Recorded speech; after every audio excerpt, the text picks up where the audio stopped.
Welcome! In this video I will be assembling the Commander X16 Otter X16 variant. The Commander X16 comes fully assembled and is a MicroITX, and as I understand it, this is a mini ITX board.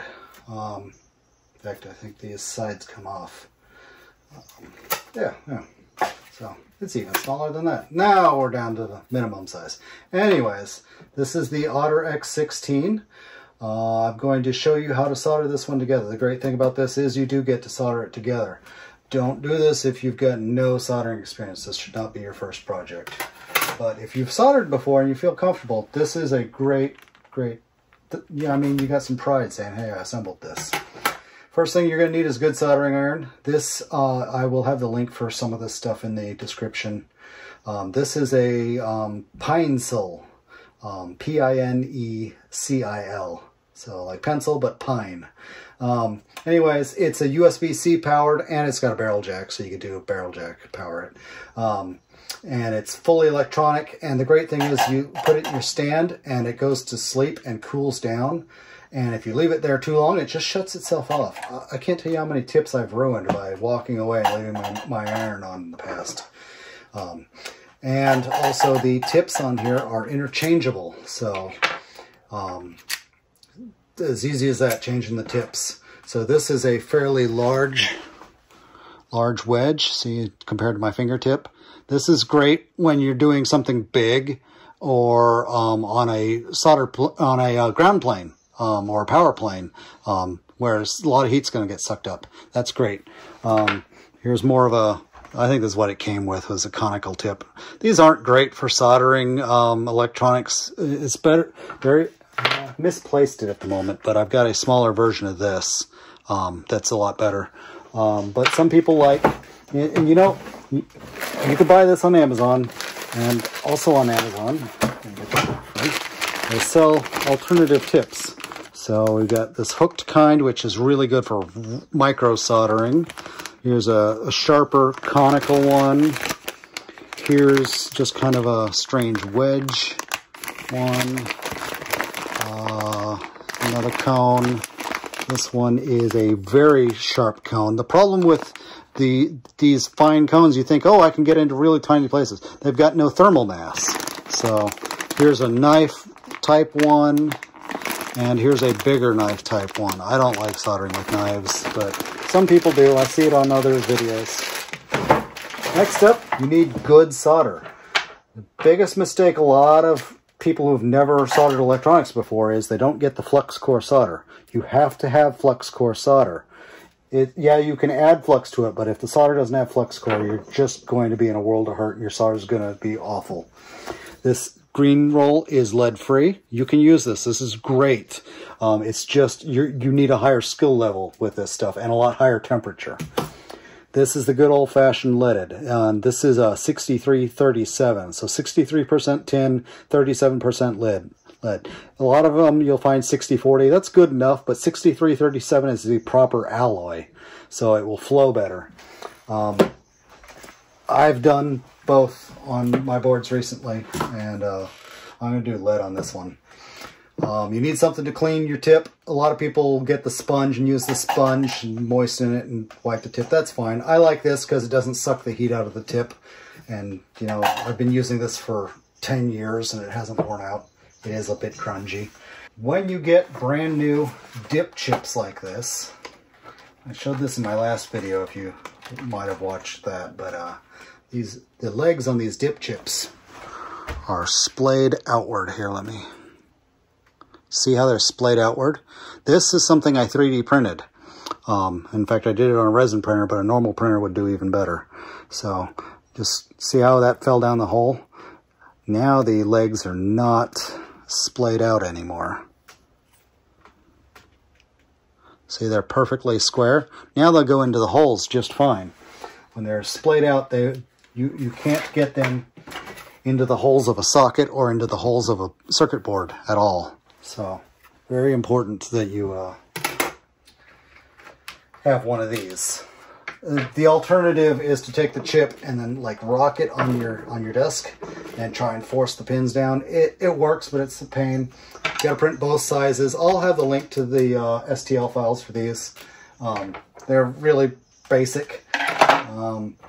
Next up, the resistors and diodes and stuff that... Here, let me pull one out and I'll show you.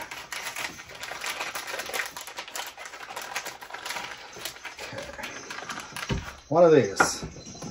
Okay, so the holes for this on the board are spaced like that. See, it says TVS right there, and they're spaced about that far apart. So I take this tool and I put the part in the notch that lined up with the holes, and then I put my thumb over it, and now I'm going to go fold it down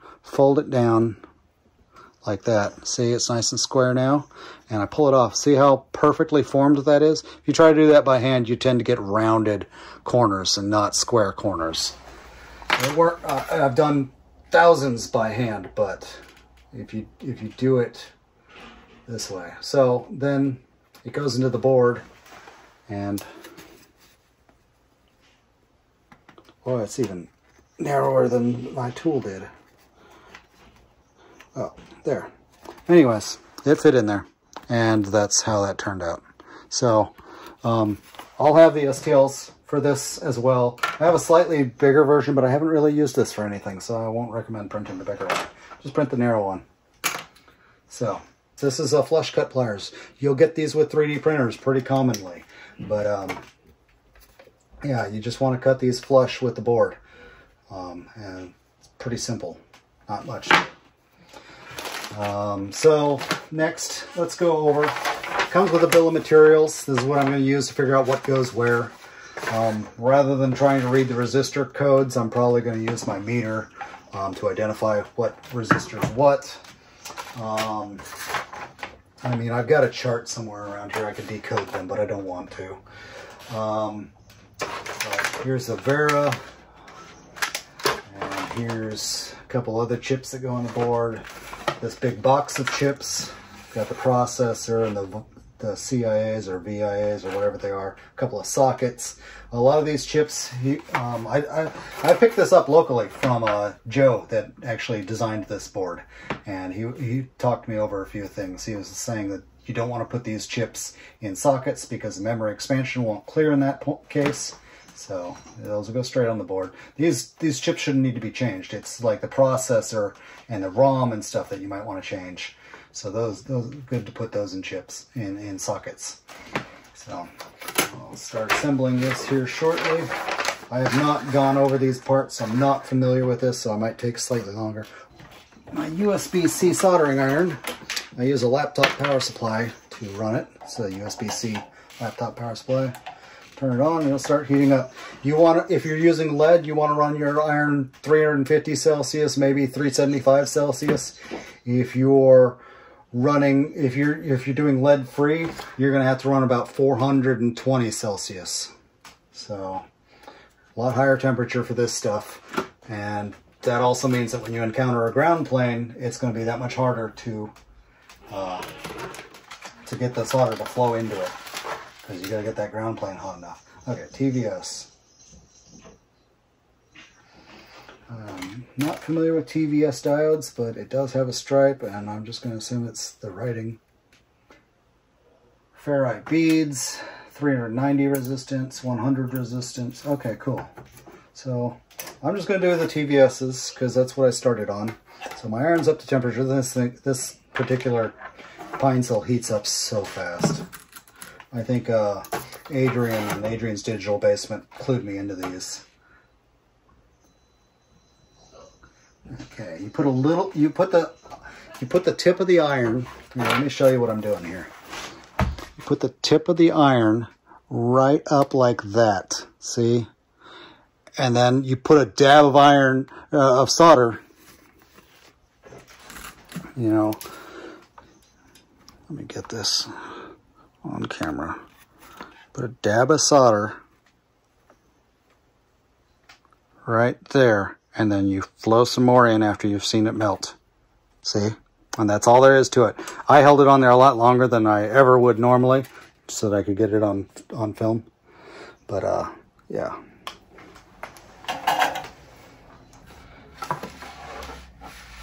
All right, so there's one TVS.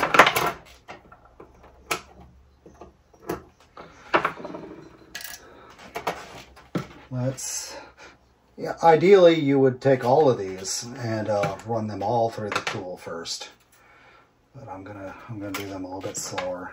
And at some point in this video, I'm just gonna switch to high speed, and you'll be able to watch time lapse as I go through this. You can poke a bunch of these. Like, often I will put all of these into the board before I go flip it over and solder it.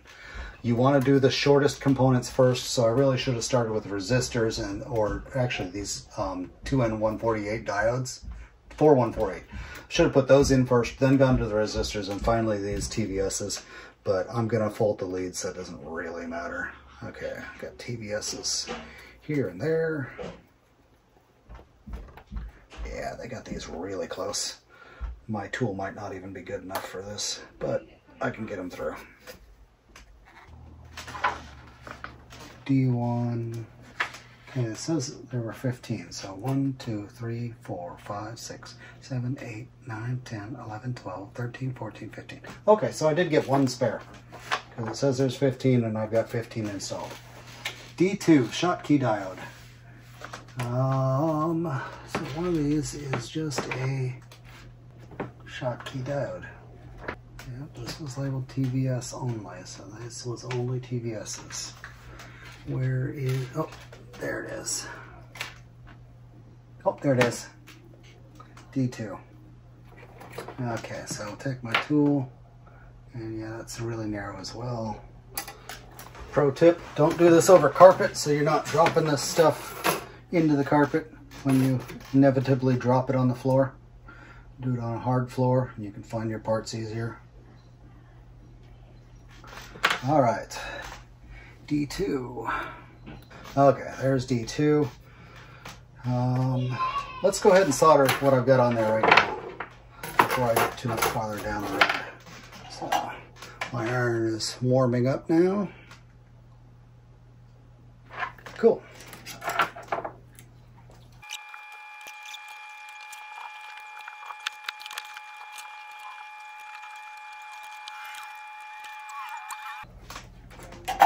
All right, let's see how that turned out. So there it is, all nice and soldered. Cool, now I'm gonna cut the leads off.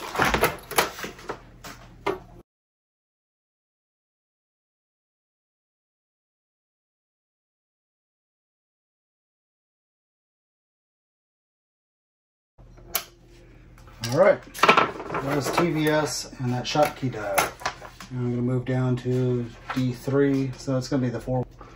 These kind of diodes are made of glass, so pretty cool looking. On the board, we've got the white stripe right there, and there's a black stripe at one end of this diode, so we're going to put the black stripe to match the white stripe on the board. That lets you tell the anode apart from the cathode. Too wide. Okay, so my lead former, maybe I won't share this file because it's too wide for this board. It's unfortunate. Maybe I'll just bend these by hand from here on out. Actually, what you could do with this one is just reduce the size by, you know, 20 or 30% and then print it, and it'll probably be the right width. Because they need to be way more narrow than that thing's doing. So I'm just going to fold it right at the body. So you can fold these by hand just fine. Get these down, get them nice and flush with the board, and then you turn it over and you flail these outward. Otherwise, when you go to solder it, they'll fall back through and they won't be flush with the board, and it might frustrate you.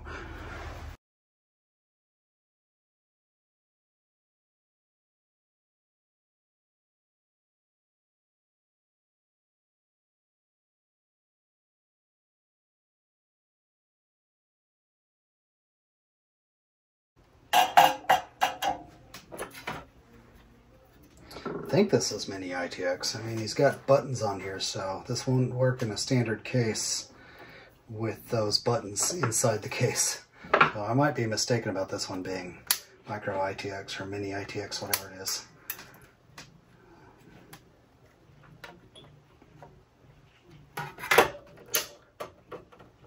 I really just found out about this board's existence around Christmas when he popped into my local retro group and said he's got some for sale.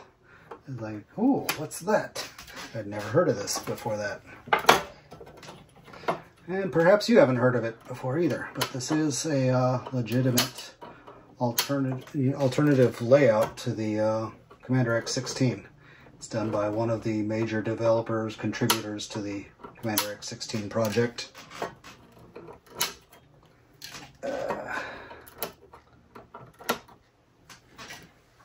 Alright, that's all soldered down. Next we've got the LEDs. I'm not going to put those on, at least not yet, and I might not ever put them on. I might run them to headers. So. Anyways, next up, resistors, 10 1K resistors. Okay, 1K. And the cool thing is the board is actually not just labeled R31, it also says 1K, so it's really, really user-friendly here. I'm sure that having the board this small really helps keep the cost of the PCBs down as well. I haven't measured it, but it maybe 160 by 160 millimeters, 16 centimeters square, if I had to guess. Yeah, probably. Not totally sure though.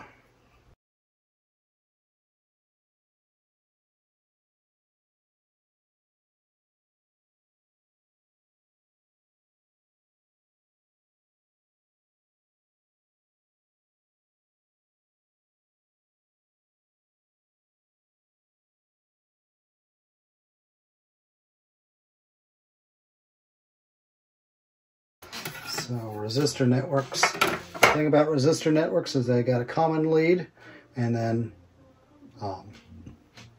the rest are off that. So the common lead goes into the one with a mark on the board. Let's see if we can find one. That was the correct one for that one. Now you see the square lead on this resistor network. So it's that square one right there, and then the resistor network itself. Usually they'll have a dot here. This one looks like it's got like a check mark or something on it, but yeah, nothing on the other side. So that's definitely the number 1 pin.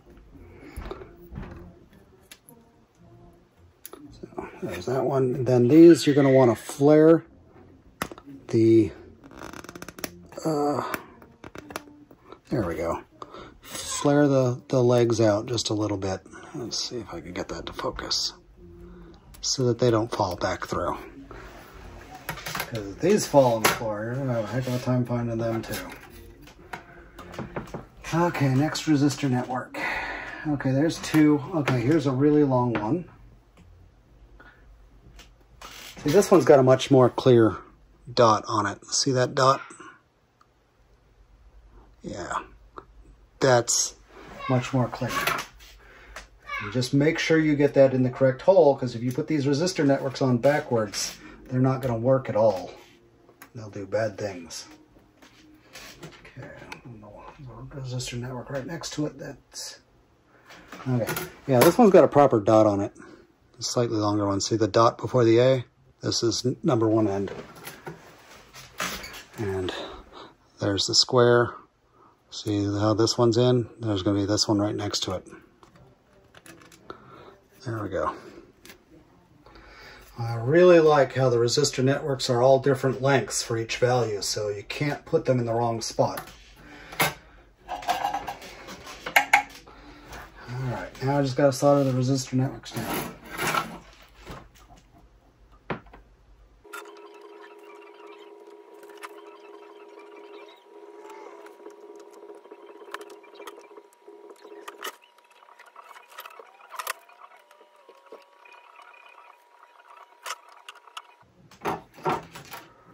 And there's those. So give them all a wiggle just to make sure you remember to solder all of them. And yeah, don't actually wiggle them, but flick them. And if they wiggle still, you know they're not soldered down. Okay, so that's resistor networks. Now let's do L1, the inductor. These have stripes like a resistor. You can read them the same way. Okay, bring it into the board, fire it out. Now, I'm going to do these two ferrite beads while I'm at it because I know where they go, the ferrite bead 1 and ferrite bead 2. Okay, 2 ferrite beads. So we're done. We are now done with the first section of this is bag 1, I guess. So we're done with bag 1, aside from the LEDs I haven't installed.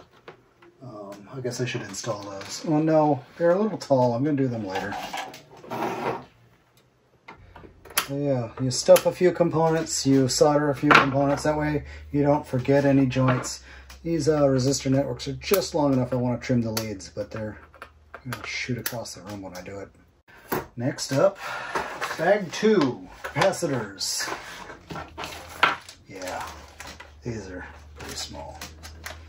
Yeah, capacitors and a real-time clock crystal and a couple of MOSFET transistors, 2N7000. Alrighty. Oh boy. I hope these are all the same value. Ay, ay, ay. There are 26.1U capacitors. That looks like 26 capacitors to me. These are going to be the decoupling, so they're going to be one near every chip generally. Oh, and they are labeled 0.1U. Now remember, these little capacitors are going to want to fall out when you flip them over, so put a finger on them. Don't flip it all the way over until you get all the leads bent. Then flare them out like that. Okay? And then they won't fall out while you're soldering them. So they're nice and stable. They're going to stay upright when you're upside down. Yeah. And you're going to find one of these 0.1U capacitors near every chip there. The decoupling for the power going into each chip.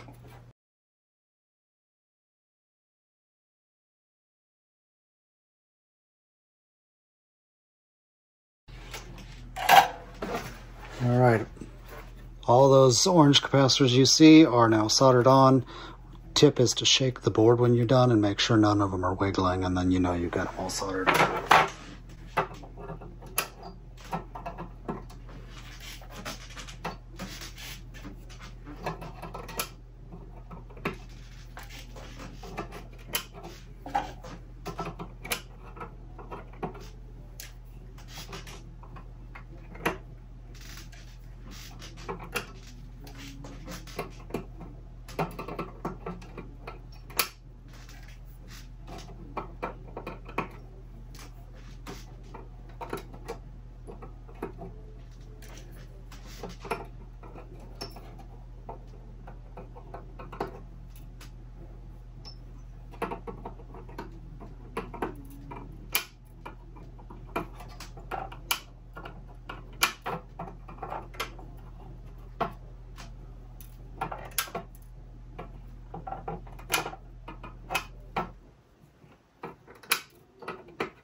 Alright, we've got those 3 transistors. We've got some of these other capacitors though.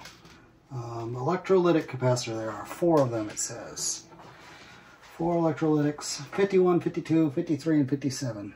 They should be pretty obvious because they'll be the only other round thing on the board besides the LEDs.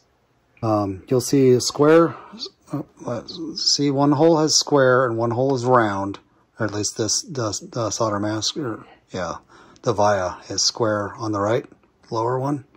And you see the white, and the other side's not white. Well, there's a white stripe. Match up the white stripe. The longer lead, see how one lead is longer, goes through the square hole. And when you do that, the shorter lead goes through the other hole, and the white stripe matches the white silk screen. White, yeah. So if you get these capacitors in backwards, these aren't on a power rail, so they probably work okay with the audio, just make the audio sound wrong. But if you put them in a power rail backwards, they will explode when you turn it on. So always make sure you get the long leg in the square hole, and the white stripe matches what the board says the white stripe should have. Okay, we've got a clock crystal. Let's do the clock crystal. The tiny little thing. Try not to lose that. You drop this in the carpet, it's gone for life. Yeah. Just get its leads through the 2 holes. They are very tiny leads. Then fold it over where the silk screen says it should be, and it'll just stay there. Of course, you want to fold these out while you solder it. This is where having a good fine tip is going to be much more helpful than the giant tip I've currently got installed. Okay, that's the clock crystal installed. Next up, the 3 transistors. Now, a lot of times they'll have the legs on these transistors splayed out a little bit.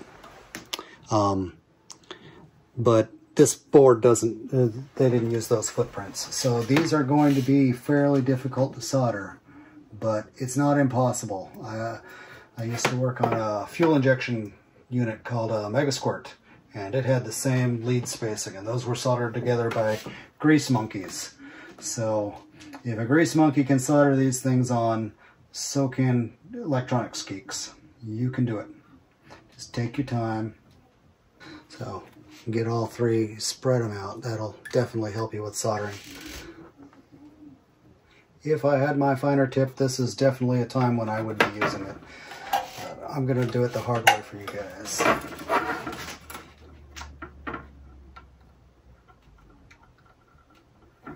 There's one. I got the middle one.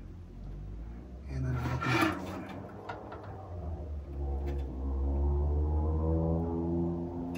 Alright, all 3 are soldered together. I imagine if you bridge these, you're going to have a problem. You're going to want good eyesight, maybe a magnifying glass to check out your work afterwards. This is like the only place where solder wick is a good option to fix things. Solder wick is actually the best option if you solder these together. Okay, have a look. Yeah, you can use your phone to zoom in on things sometimes. See, they're all soldered separately. That's how I did it. Oh, I got one more to go.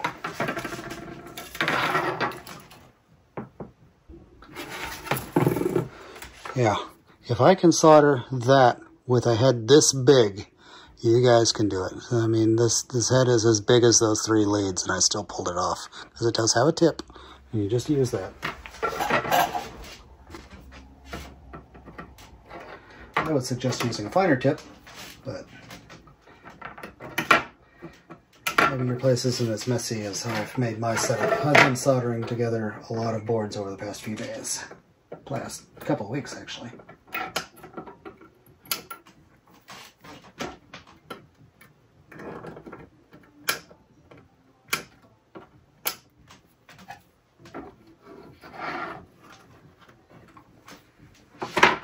Right here, y'all see the comically large ATX power supply I'm going to plug into this thing.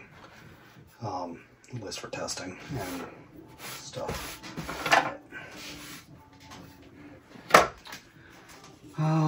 Okay, so that's everything from bag 2. Now we will move on to bag 3.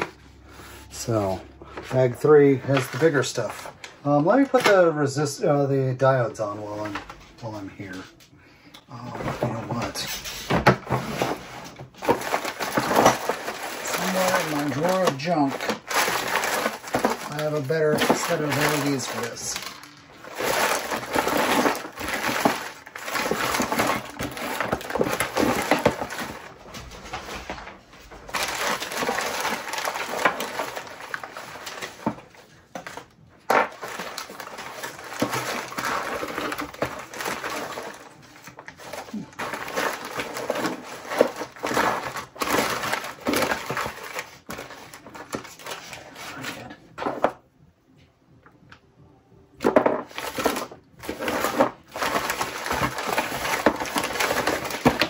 This and done in here like yesterday.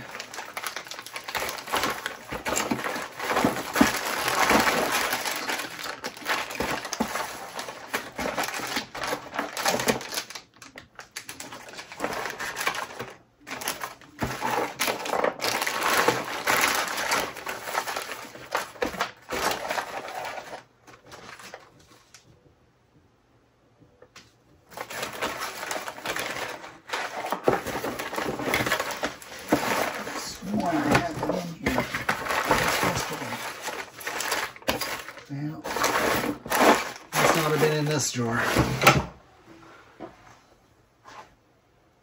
Oh well. Okay, back to where I was. D4 is green.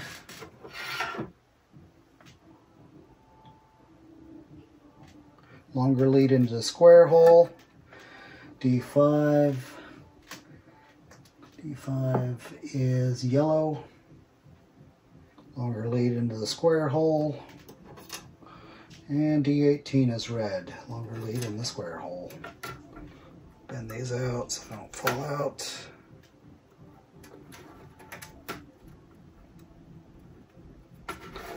Alright. Now, right now these are like the tallest thing on this end of the board, so the board is sitting on them, keeping them in and square.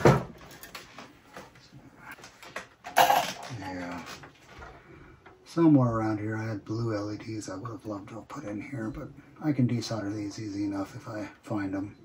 But if you're not very good with desoldering, don't desolder anything on these boards. You will ruin the board, you'll make it look ugly.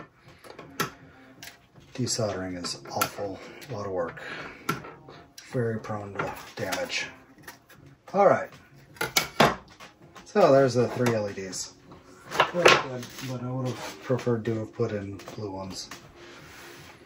Or at least a blue one, maybe a white one, and I think I've even got some pink left over from here I built my ex-wife. Okay, this is bag 3. Ooh. Tiny little jumper. Wow, very tiny little jumper. I'll put that in here. Put that in here. That is a very tiny jumper. And I got normal size jumpers. Alright, so let's start with the ATX connector, because that's pretty obvious.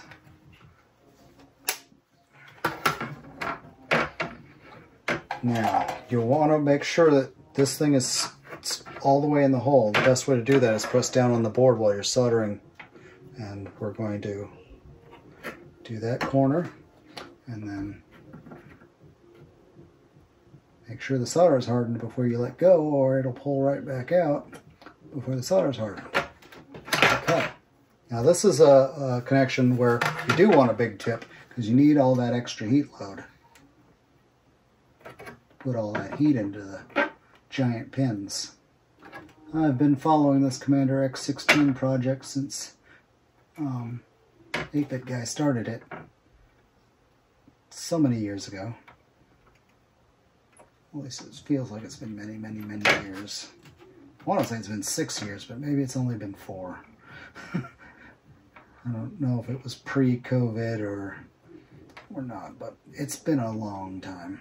And always been excited about it, so I'm glad I finally get to build it. I was disappointed that they weren't going to sell it as a kit, but then I found this, which is a kit. There we go. Let's do the ISA connector next. I should probably have soldered on chips next, but whatever. Do opposite corners on this expansion connector. Make sure it's square. You can actually heat up the one joint at each end and press down on it while you got it up. Same thing over here. I got one pin soldered, heat it up, press down. It is square with the board. That end might have been a little bit not square, but it is now. So now we can solder the rest and know that the connector is going to be in there properly.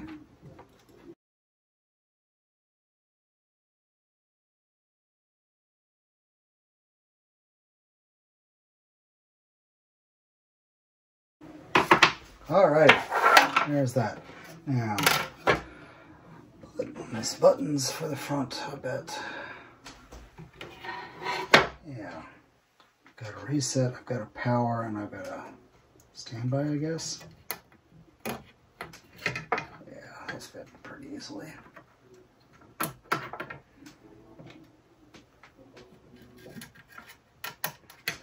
All right, so these buttons, they just pop right into the holes. The leads are facing up and down. So this is real easy. They're rectangular spacing, so you can't get these in wrong. So yeah, this memory expansion header is a very fine pitch. So you want a finer tip to solder that one on. Same deal though, bend some leads out to keep it in its hole while you start, and then do one soldered joint at each end so you can make sure it's completely flush before you move on. I've got to find my other solder head. Now, that tip is going to be much better. See how much smaller that is for soldering these fine leads. One at this end. Okay, so I'm going to press up, melt this lead. Okay, it was all the way in. Press up, melt this lead. Okay, it was all the way in. So my bending the leads did just fine, or I couldn't feel the difference.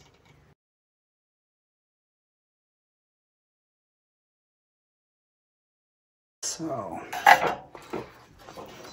you see how the spacing is on these and how far apart they are, and you see how closer those are. Yeah, so that's where a fine tip is very handy. Yeah, it's the memory expansion slot. Here's an audio jack. Let's do the audio jack.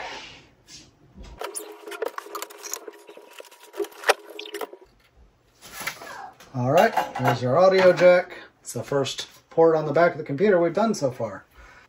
Vera. Nope, that one's too short. Let's try this other one. Yes, that's the correct length. So this is the Vera header.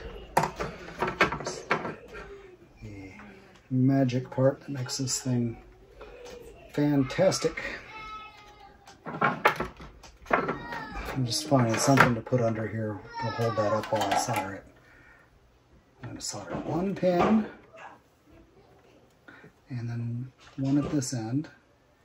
And then we're going to do the same thing as we did before, where I heat it up and press up. Yep, that's good.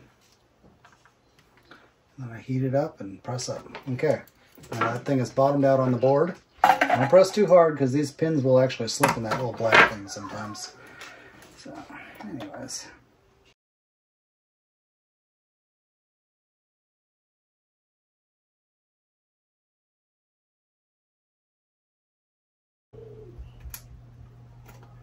Oh, this is the reduced size header that weird jumper goes to.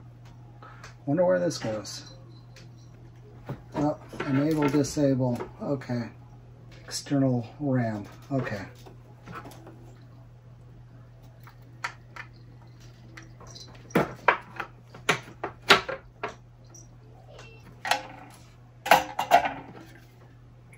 All right, now I can use that jumper. Enable or disable external RAM. Don't have any external RAM, so I'm going to put it on disable. There we go. Beautiful. Now, this one goes here, and it's got an outline which way to put it. So the opening goes towards the back where all the connectors are going to be. Just like the outline the silk screen shows. Oh, this one I'm going to have to... This is going to be ugly. Okay, I just went ahead and held that. There we go. Now these jumper headers I gotta do. It's good to use flush cuts on, so... I've got one right there. It needs to be 3 pins. Oops. Let's try that again. 3 pins.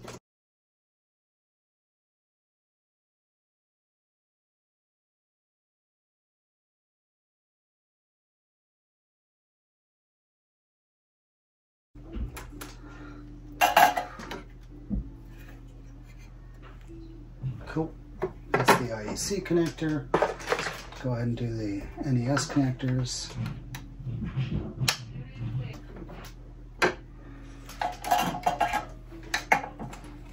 Actually, I'm going to swap to the better head for this one.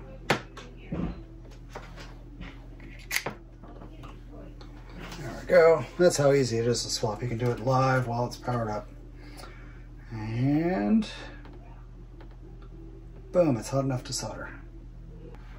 These are definitely ones where you want to solder one pin, get it flush with the bottom of the board, let that pin harden, and then you can go back and solder the rest of the pins. Because these could easily be crooked. There we go.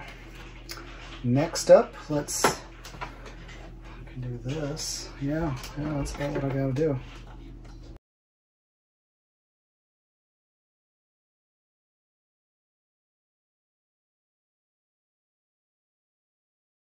Getting these holes to line up. Wow, that was difficult. Okay, I got them in. Be very careful. Make sure that you watch these pins come through so you don't fold them over, because those are some fine pins along with the very big heavy supports. I'll use my big tip and do the big heavy supports. I might switch to the finer tip for the other one. Nah, I'll probably do it with the big one since I've been doing just about everything else with the big tip. Yeah, the big tip is great for soldering these giant. Alright, now we'll just do the little things. You definitely want to make sure all these pins are sticking through before you start soldering this connector. Because if they're not, you're going to have something not working. Maybe your mouse, maybe your keyboard.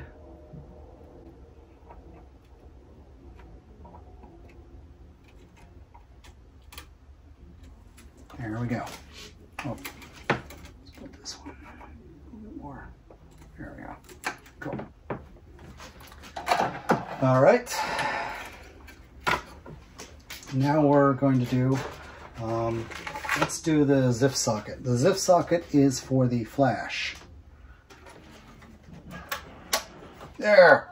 Man, that one was rather difficult to get in. All right. Set this up under that socket.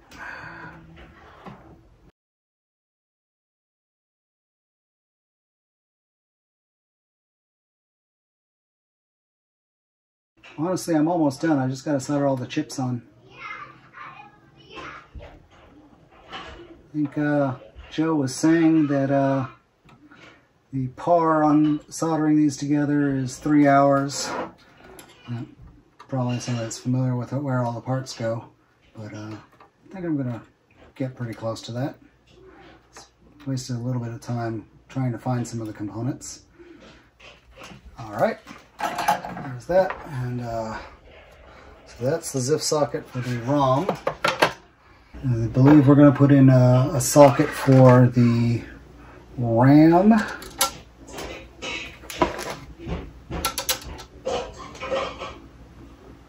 Okay, this is a smaller socket. This is for the audio. Okay. And we've got two dual wipe sockets for the CPU and the VIA. It's interesting that only one of the RAM chips gets a socket, not the other one. Alrighty.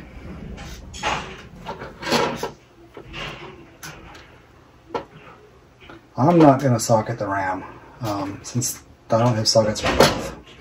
And I don't see a point in socketing. The VIA shouldn't ever need, in case.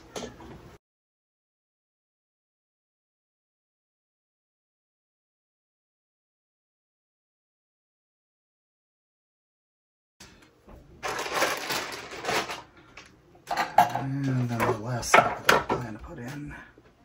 Make sure you put the notches on your sockets facing the right way, which I didn't. My CPU is facing the wrong way. My CPU socket. Oh well. Easy way to solve that.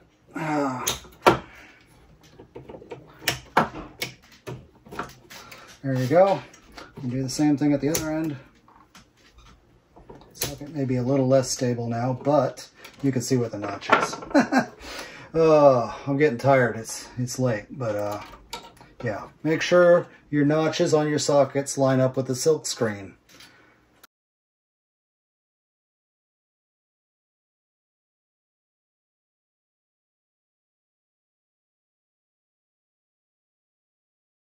We've got this, apparently a relay board. It's going to go this way. Not entirely sure what the relay board is for, but neat, or relay module is for, but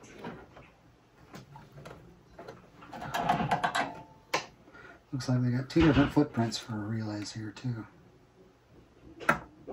There we go. That is a good one to press. One pin, and it moved a lot when I melted the solder. So make sure this one's all the way in, or it'll look funny on your board. Alright, we've got two crystals on here. We got a 16.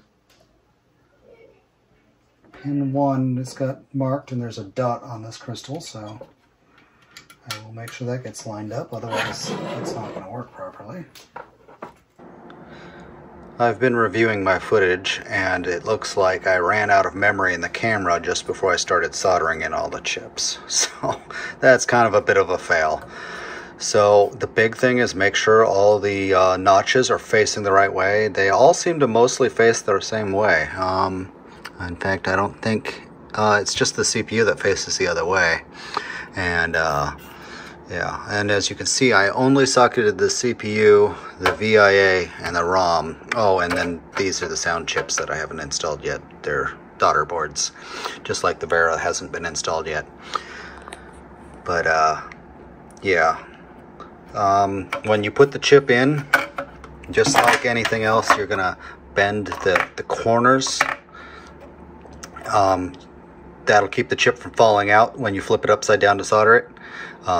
And then solder one point, press up, or remove the soldering iron and put the solder down, and then push up on the CPU, put the soldering iron back on the one that you just soldered, let it pop into place, and then do the same on the opposite corner, and then push up on it, get that solder hot again, make sure the chip is fully seated, then you can solder all the leads on that chip. So not much to it. You don't have to trim the leads on these chips. They're just fine.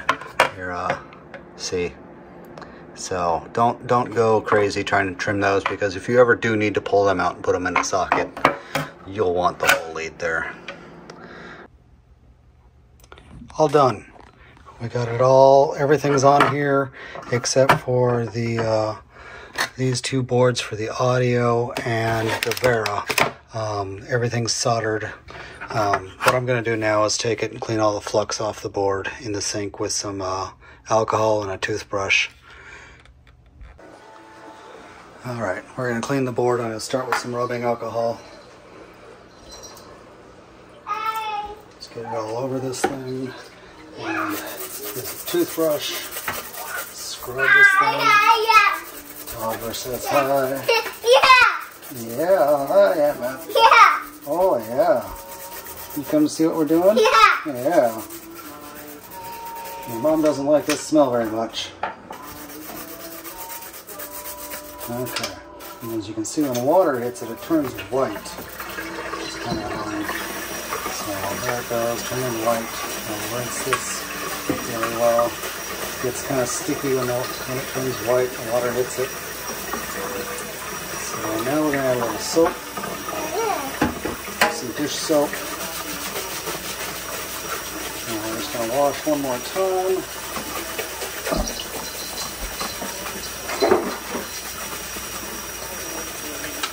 Trying to get all the flux out.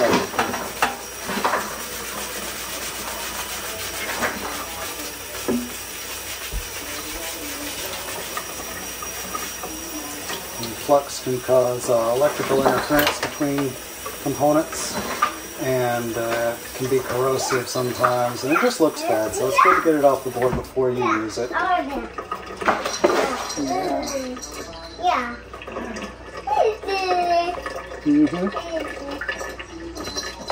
Alright, much cleaner. I'm going to leave it to dry overnight before we find out if it works. I'll leave it somewhere where it'll get some airflow, like on top of my PC case with the fans coming out the top, to blow dry overnight. It'll be great in the morning. Alright, we just got to put in the audio chips and the Vera. So here's an audio chip.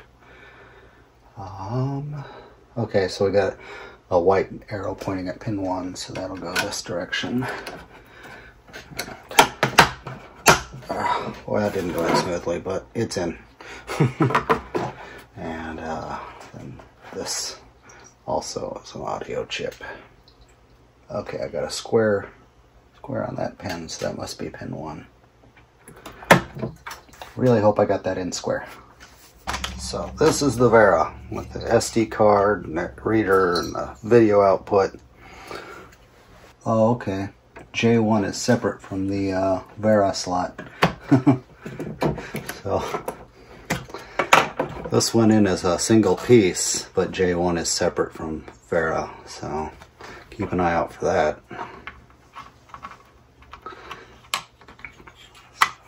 Then we got the standoffs we got to put in. That came with these. I'm going to go ahead and take this off and put them in from below first. I've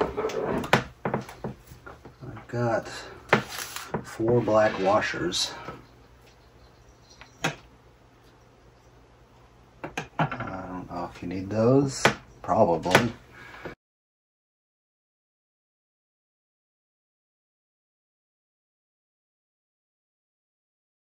Alright. Now we should be able to put the Vera in and screw it down. Yep, it seems to be standing off the space of these.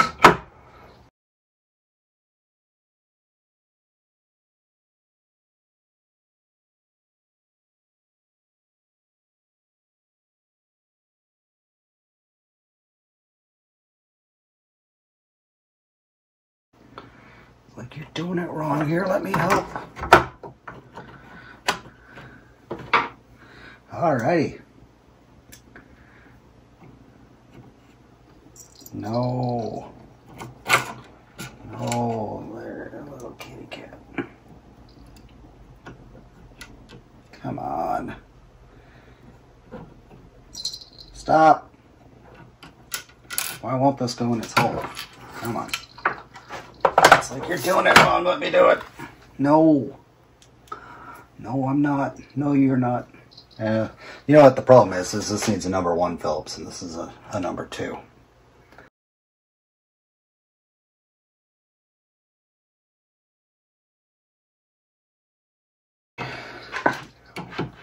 Like I said, this is not a number 1, so it's not going to make these very tight. It just wants to pop off. Okay. Wrong screwdriver, still managed to assemble it. I'll tighten those up later. There we go. 1 fully assembled. I don't have the battery. Didn't come with one. Makes sense. I mean, shipping lithium batteries is problematic. Come on, kitty. Let's get down. There you go. In order to avoid shorting this, I'm going to... Alright, so my comically large power supply, 750 watts. This will power it up. And And if I got anything wrong, we'll know about it real fast. Okay, it's a full 24-pin connector. That's cool. There we go. So that's on. Toggle switch is off. Let me plug in power to this.